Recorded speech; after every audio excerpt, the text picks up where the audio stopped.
Did YNW Melly really take out his own homie cause dude was allegedly on some freaky business with him? That's just the tip of the iceberg, gang, and today we finna break down some of the wildest leaked footage the rap game done seen in a minute. Right after Melly allegedly smoked Sack Chaser in juvie, the feds snatched up his boy Jacoby Mills. Ain't even clear why they grabbed him, but once they booked bro, he folded on Melly instantly. Before the detectives could even get a word out, Jacoby told him he already knew why he was there, cause Sack Chaser in juvie was laid out and gone. You didn't do anything wrong, man. I just want you. You're not worried about. You're not in any trouble. Trust me, I already know what y'all here for. Here by it. Trust me, I already know. Yeah, my nigga dead and gone. Sack Chaser and Juvie were the two dudes Melly allegedly laid down, and Jacoby was tight with both of them. When the cops asked who he rocked with more, Jacoby told him he grew up with both boys. He went to school with Sack Chaser and Juvie, so you could tell from the jump their deaths hit him hard. The detectives wanted him to walk him through what really went down the night Juvie and Sack Chaser got killed, and Jacoby told him he was finna lay everything out. He even warned them it was gonna sound wild as hell once they heard it. I don't know if I'm finna break it down to y'all, cause this why I'm gonna tell y'all, like, y'all probably think I'm crazy. They were all at a studio the night Melly allegedly took out his homies.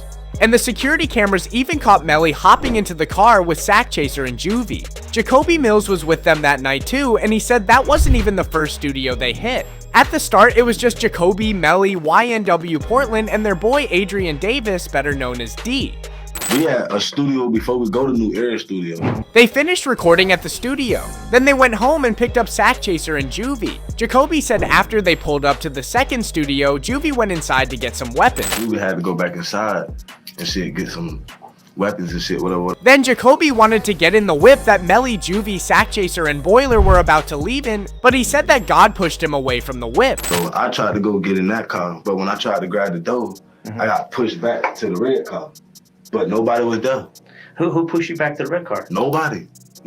This God. I'm letting you know now. This is God. I did it a second time to make sure I wasn't tripping. So I tried to do it again. That bitch put me back over there to the red car. Juvie and Sack Chaser were killed in the whip a couple hours later. And a big part of the first murder trial was about where the shots came from. The cops said that the shots came from the back seat, and Jacoby confirmed that's where Melly was sitting when they left the studio that night. Bortlen was driving, Sack was in the passenger seat, Melly was behind Bortlen, and Juvie was behind Sack. Another big part of the trial was all about Melly's motive to kill Sack Chaser and Juvie. Melly's defense tried to claim that they were all good and there wasn't any tension, but Jacoby said all of them were acting weird that night in the studio. Everybody else was lost. They weren't normal. You get what I'm saying? These niggas acting weird. Jacoby said there wasn't a fight at the studio, but at one point Sack Chaser slapped AD and Bortlen because they were falling asleep. Sack did slap Bortlen and AD in their shit though, because they were going to sleep. Because Sack was like, why come to the studio to go to sleep if we're supposed to be in here working? We could have stayed home. Sack Chaser was known for putting hands on people, and Jacoby told the cops straight up that Sack was a crazy motherfucker. Sack is a crazy motherfucker. Okay, we've been hearing. According to Jacoby, Sack Chaser had mind control over everybody in the crew, and they did whatever he told him to. Melly was falling asleep in the studio that night too. So Sack Chaser said they should all just go home since nobody wanted to work. That's when everybody left the studio, and it was the last time Jacoby saw Sack Chaser and Juvie alive. Both whips were going to where the YW crew was staying. And at first, the car Jacoby was in was behind the one with Melly, Sack Chaser, Juvie, and Bortlen. Melly's homie Tay was driving the whip that Jacoby was in. And after both cars up the interstate, Tay passed Melly's whip and started driving in front of him. Jacoby said he didn't know why Tay would do that. And their homie AD started arguing with Tay and said they should be following Melly instead of driving in front. As soon as we jumped right in front of them, like, I don't know why Tay did that, but AD said, no, bro, stay behind them. Like, it just, I don't know, like, AD just, like, they was arguing about the shit. Like, AD and Tay, like they was arguing here, like, no, stay behind them, stay behind them. Tay kept driving to the crib though, and when they pulled up to the spot, Melly and the other whip never showed up. Jacoby thought something was wrong, so they all sat outside the crib for like 30 minutes waiting for the rest of the crew to show up. Eventually, Jacoby and the rest of them went inside to sleep, and what happened next really makes situation look sketchy. Jacoby was trying to stay awake at first, and he thought Melly and the rest of the crew might have just stopped to get some blunts or went to the McDonald's down the road. He ended up falling asleep though, till his mom started blowing up his phone. Jacoby didn't answer the calls, but then his sister called too. That's when Jacoby knew something was really up, so he called his mom back. And that's when she told him that she heard Jacoby and everybody else had been killed. I get one call, I get a phone call. Boom, my mama calling. It's like, mine was like four something by now. Mama called again, I ain't answered. But my sister called right after my mama called. I answered, I was like, what's up? And I was like, matter of fact, never mind, I need to call my mama. Hung up on her, called my mama back. She was like, hello? She was breathing hard. She was like, somebody said y'all all dead. Somebody called and said y'all all dead. Jacoby popped up and started going to every room in the house to check on everybody. He was looking for Sax Chaser, Juvie, Melly, and Bortlen, but none of them were there. That's when Jacoby looked at his phone and saw that he had a missed call from Melly. Jacoby knew that Melly didn't really let the phone ring though, cause Jacoby would have woken up to it. So, Jacoby told the cops that Melly called him just so it would show up on the phone records. Then I actually got to looking at my phone, I see one missed call from Melly. But mind you, my mama called me. I'm gonna see if you called me, you know what I'm saying? He called and he ain't gonna let bitch up, you feel me? He ain't actually called and actually called all the way through. He just called and hung that bitch up. Then, Jacoby called Melly back on FaceTime and Melly was just staring at him trying to look mad. Melly was trying to press Jacoby and said that he had left him, but Jacoby said none of what Melly was saying made sense. Goddamn, call Melly back. Call Melly, I said, Melly answer the phone, we on FaceTime.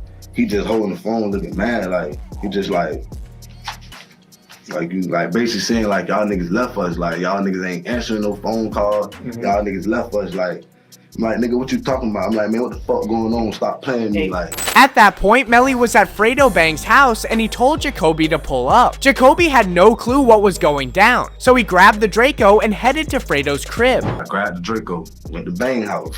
Fredo gave Jacoby a perk when he pulled up, and Jacoby said he popped it and it threw him off a little bit. When I get to Bang house, Bang gave me a perk. He gave me a, what's the name, perk? He like, y'all brother like y'all ready to do something, ready to get in some bread. I'm like, nah, but I'm like, hell yeah, you right, let me pop the perk. So I popped the perk, and like, that threw me off a little bit. But Jacoby still wanted to figure out what was going on. And when he walked inside Fredo's crib, he saw that Melly wasn't wearing the same clothes that he had on at the studio. And when the cops asked Jacoby what he thought happened, Jacoby told him, same thing y'all think. What do you think happened? Same thing y'all think. That was already crazy. But then Jacoby dropped a shocking bomb on the cops and said that Sack Chaser Loki deserved what he got. Sack Chaser was 27 years old when he died, but Jacoby said he was hooking up with an underage girl. Sack low-key deserved what he got because he was 27. He was fucking with a little girl. Yeah, I know. And he was out here. Chloe. Yeah, Chloe. He was out here. Jacoby said Sack Chaser getting killed was like karma catching up to him. Doing shit at the same time, so like your karma caught up to you, but at the same time, Drew ain't deserve to die. Jacoby wanted to know what really went down that night, and he planned on putting hands on Bortlen as soon as he saw him. Bortlen was still in the hospital at the time. I was finna beat the shit out of Bortlen when he came back. I was finna whoop Bortlen's ass, like. Jacoby wanted to press Melly about her from the junk, but Melly was afraid of banging his people, and Jacoby knew he couldn't spark an issue there. Jacoby did ask Melly what was going on when he pulled up to Fredo's crib, and Melly started fake crying. So I'm like, Melly, man, what the fuck going on? Like, what's going on? He over there like trying to fake cry and shit like that, like.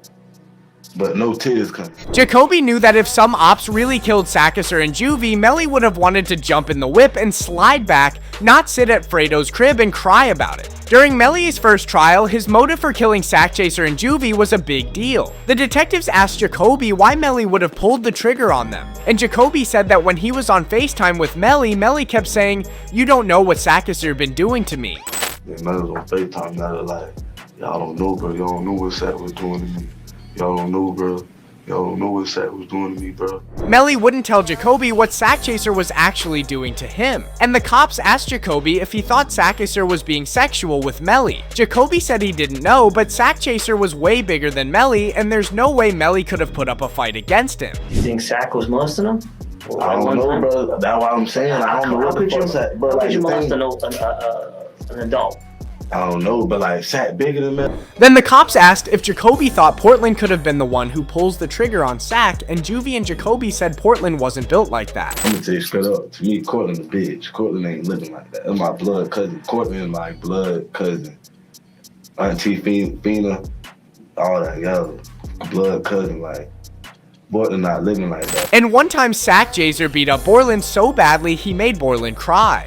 I ain't gonna lie, Sack beat up Bortlen ass one time, had his ass crying. Bortlen did the shit wrong with some shit. He done beat Bortlen up in the car, Bortlen crying. Like, bro, why you beating on me, bro? Why you beating on me, bro? Jacoby said Sack did so much to Bortlen to Melly that he can see why they wanted him gone. And one time, Sack actually handed Melly a Draco and told Melly to kill him if he wanted to. And the craziest thing about the situation is that Jacoby said it was like an everyday thing. Sack was telling Melly, like, if y'all trying to slime me or some shit, I get all y'all killed. Then, and Jacoby gave another reason why Melly would want to kill Sack Chaser. According to Jacoby, Sack Chaser had beef with Melly's mom and Melly's first manager. The situation was hella messy because Melly's first manager was also hooking up with Melly's mom. And Sack Chaser told him if they tried to slime him out, then he was going to get all of them killed. Sack was telling Melly, like, if y'all trying to slime me or some shit, I get all y'all killed. The cops understood why Melly wanted to kill Sack Chaser, but they still didn't get why Melly would pull the trigger on Juvie too. But Jacoby told him that Juvie got killed because he would have told people what Melly did to Sack Chaser. I'm gonna tell you straight up,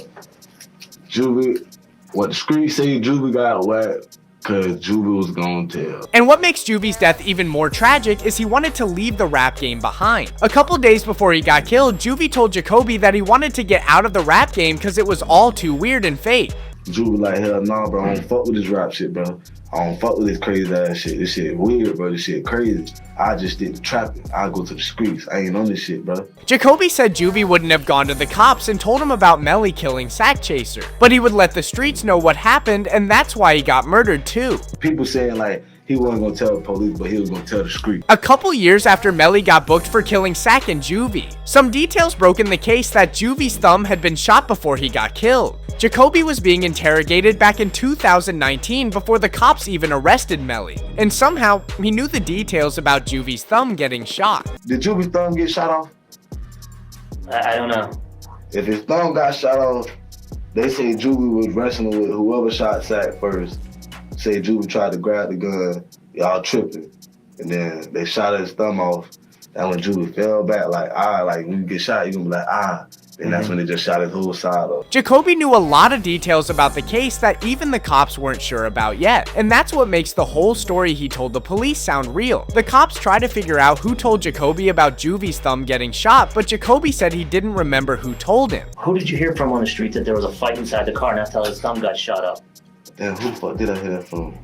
I heard that from. We'll never say it came from you, trust me. I already know. I forgot who I heard it from because there was a lot of people just coming back to me with so much information. The cops never found the guns that were used to kill Sackisser and Joy, and Jacoby drops another shocking detail about that. On the morning after Sackisser and Juvie got killed, Jacoby rode out with Melly, Melly's manager Track, and Bortlen. Melly and Bortlen had tossed their guns somewhere in the woods and they wanted to go back and find him. They all straight up, baby.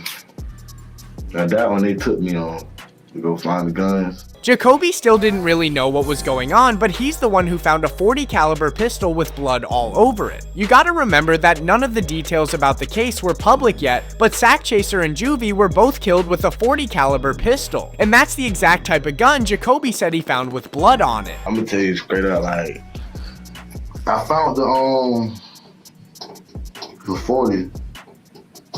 That bitch had blood all over it. It had a cover wrapped around it with blood all over it. Melly and also wanted to find a Tech 9 that they had tossed, but nobody could spot it. Jacoby wanted to keep the .40 that he found, but that's when Melly's manager Track stepped in and told Jacoby he would take care of it. I tried to keep the .40, to bring that bitch down this way. I tried to keep that bitch, but who took it? They manager. I don't know the nigga like that though, but the manager like, nah, I'm gonna keep it, I'm gonna get it right. I'm like, nigga, there ain't nothing wrong with it, bitch. Clean the blood off, feel me? Keep it like a regular pistol. So they're like, nah, I'm gonna get rid of it. Jacoby said that Melly, Bortlen, and Track were okay with leaving without the tech, and it was the .40 that they really wanted. That makes a lot of sense though, cause Sack Chaser and Juvie weren't shot with the tech, so it wasn't really a murder weapon like the .40 was. Everyone knew that Sack Chaser was wild, and for a while there were rumors going around that he pulled a gun on Melly first. That's why Melly shot him. But according to Jacoby, Sack Chaser and Juvie never carry guns, and they would even diss other dudes who wanted to carry guns everywhere. They always have guns with them? Thomas Lynn. Hell no. Sack and Juvie. No, Hey, them niggas the niggas that's gonna tell you to put them bitches down. Okay. Stop messing with them bitches. Them the ones that's gonna tell you, bro, you don't need no gun, bro. If you got a ride with a gun, you pussy. You know what I'm saying? They the ones gonna tell you don't need no gun. Put that shit down. In the security footage from the studio, Melly had a bag on him, and Jacoby confirmed there was a gun in the bag because Melly was always carrying a strap. when he left the studio, he walked out of the studio at 3:20. Oh, was the gun in there that night? Yeah. Then Jacoby also said that when he saw Melly later on, there was blood all over the bag that Melly was wearing. See, Melly's carrying that purse? Mm-hmm. Was there a gun in there? Yeah, and that bitch had blood on that bitch too, on that purse. Melly and Bortlen were both moving sloppy, and Jacoby said they used to forget their guns and leave them in Airbnbs. They probably carried a lot of guns now though, but back then they didn't. nah, them just ain't carry no gun. Nah, yeah, they did, but they be losing this shit, you feel me, at Airbnbs, you know them shit, little hotel shit y'all got down there? They just leave them around?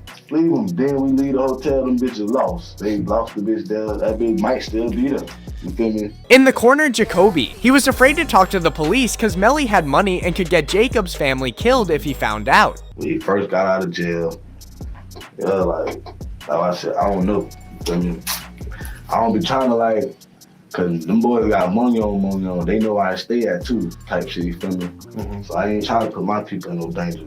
You feel me? But Do you think they would hurt your family? yeah, you damn right. Being afraid that your own homie's going to kill your family as well. But Jacoby said that Melly and his crew were planning on killing Sachisair's family too. They're finna kill Sack family. Till Sack told them to move.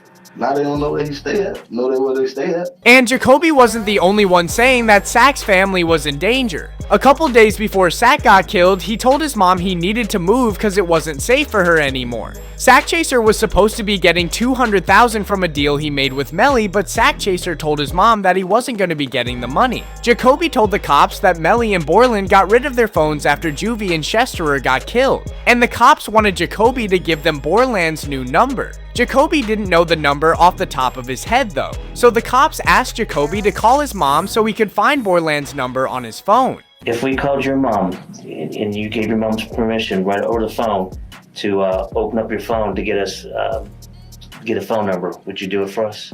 He'll never ever. Cortland, listen, dude. I'm trying to talk to Cortland. No, because I can't put my people. Yeah, listen. No one got money, bro. No one got money like that. Listen. These niggas, dog. These niggas know where I stay. Jacoby. Not my old house. They know my new shit. Jacoby was really scared that Melly and Bortlen would get his family killed though because they know where he lived. But according to Jacoby, Melly and Bortlen had a target on their backs too. Sack Chaser and Joy's families both thought Melly and Bortlen were involved with the murder, and Jacoby told the cops that somebody's going to catch Melly and Berlin in the streets before the cops can get to him. He just think this shit sweet. Is people out here really gonna try to get a hold of them boys before y'all do?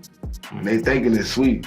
Jacoby gave up all kinds of info to the cops, but in November 2025, another crazy bomb dropped in the Melly case. Melly told me Tay was driving the whip that Jacoby was riding in the night that Sack and Juvie got killed. And the day after the murders went down, Sack Chaser's family secretly recorded a conversation they had with Tay. And when the audio leaked, it shocked everybody. Tay had lied to the cops and said that Melly wasn't in the whip that Sack and Juvie were in, but Sack's family knew that was cap and called Tay out for it, and Tay said that he just went with the story that Melly and his mom already came up with to tell the cops.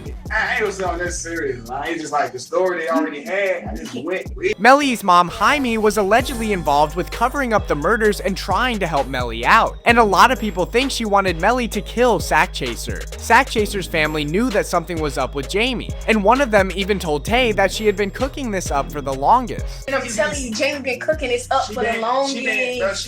I'm telling y'all, bro. Sack Chaser's family also told Tay that he needed to be more careful or he might get killed if Melly and Jamie thought he would cross him. The biggest motive for Melly to pull the trigger on Sack Chaser was all about money. Sack Chaser was allegedly the CEO of YNW and was going to be getting half of the money that Melly made in the rap game, and that's allegedly why Melly wanted to kill him. Everyone close to the situation knew that there was drama about the money, and Sack's family said that Melly's mom snaked Sack over a deal with a record label. DeAndre was not gonna let Melly sign no devil's deal. His mama went behind DeAndre back and signed that deal.